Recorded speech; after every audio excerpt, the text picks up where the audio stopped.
হার্দিক পান্ডিয়া শুধুমাত্র কেকেআর দল থেকেই খেলবে এবং 2027 আইপিএলে খেলে তো শুধু কেকেআর দল থেকেই হার্দিক পান্ডিয়া খেলবে, কারণ হার্দিক পান্ডিয়া কেকেআর দলে আসার জন্য একদম প্রস্তুত হয়ে গেছে এবং মুম্বাই ইন্ডিয়ান্স ছাড়তে বাধ্য হয়ে গেছে, কারণ মুম্বাই ইন্ডিয়ান্স দলে থাকবে না হার্দিক পান্ডিয়া। হার্দিক পান্ডিয়া বলে দিয়েছে যে আমি মুম্বাই থেকে বার হয়ে যাব, তোমরা পারলে ট্রেড করে দাও, না হলে আমাকে অকশনে ছেড়ে দাও। এবং ট্রেড করতে তো পারলো না কোনো টিমের সাথে, এবং শাহরুখ খান যেই প্লেয়ারকে চাইবে সেই প্লেয়ার কেকেআর দলে আসবে না, এটা কখনো হয়।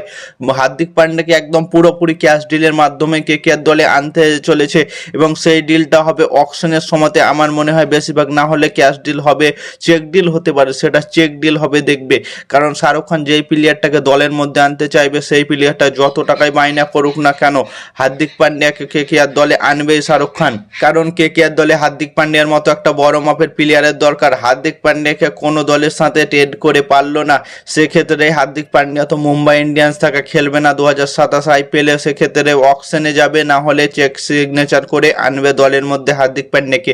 অকশনে যদি যায় তো কেকেআর থেকে মোটা পার্স কারো থাকবে না, সেখানে KKR Cameron green, Matheesha Pathirana এবং মুজারবানিকে যদি রিলিজ করে দেয় তাহলে কেকেআর এর কাছে প্রায় 50 থেকে 60 কোটি টাকা আসবে এবং হার্দিক পান্ডিয়ার ওপরে কেকেআর 40 কোটি টাকা অব্দিও যাবে আশা করি। 35-40 কোটি টাকা কোনো কথা নেই, হার্দিক পান্ডিয়ার জন্য কেকেআর একবার কনফার্ম যাবে, কারণ হার্দিক পান্ডিয়ার মতো বড় মাপের প্লেয়ার কেকেআর দলে দরকার।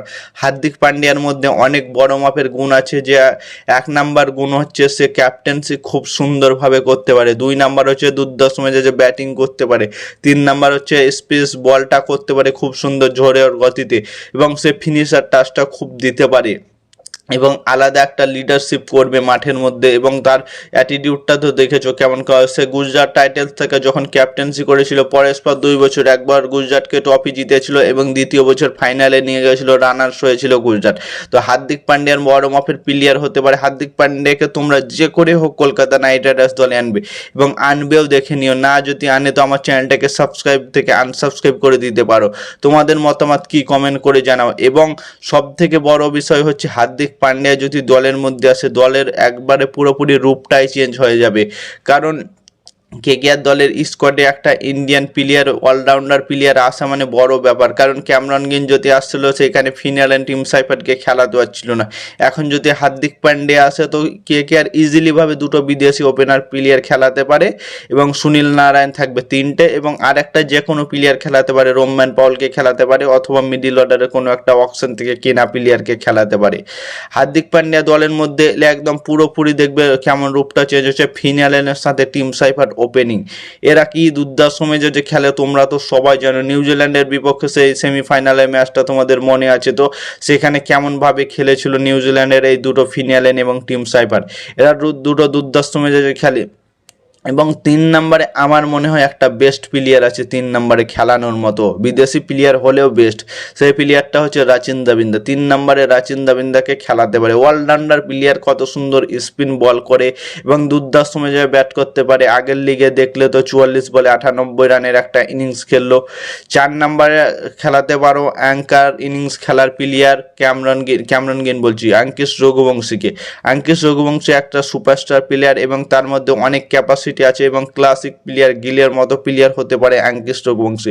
আঙ্কিশ রঘুবংশীকে 4 নম্বরে খেলাও। 5 নম্বরে খেলাও রিঙ্কু সিং, লর্ড রিঙ্কু সিংকে খেলাও, কারণ রিঙ্কু সিং বড় মাপের প্লেয়ার, সে যদি কয়েকটা বল খেলে তো ফিনিশিং টাচটা খুব দিতে সুন্দর পারবে। এবং 6 নম্বরে খেলবে হার্দিক পান্ডিয়া। 7 নম্বরে রাখো অনুকূল রয়কে, 8 নম্বরে সুনীল নারায়ণ এবং 9 নম্বরে লেখো হর্ষিত রানা।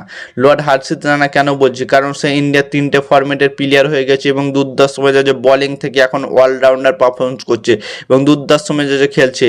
এবং 10 নম্বরে রাখো বরুণ চক্রবর্তীকে, 11 নম্বরে কার্তিক তোগি, এবং ইনপ্যাক্ট প্লেয়ার হিসেবে যে কোনো প্লেয়ার রাখতে পারো তোমরা, সেখানে উমরান মালিক আছে, সৌরভ দুবে আছে, সৌম্য সানি আছে, সত্য রঞ্জন আছে, অনেক প্লেয়ার আছে, যে কোনো প্লেয়ারকে চাও তোমরা রাখতে পারো। সেক্ষেত্রে কলকাতা নাইট রাইডার্স স্কোয়াড এইরকম হবে। এই স্কোয়াড নিয়ে যদি কলকাতা নাইট রাইডার্স মাঠে নামতে পারে তো 2027 আইপিএলে কনফার্ম চ্যাম্পিয়ন হবে।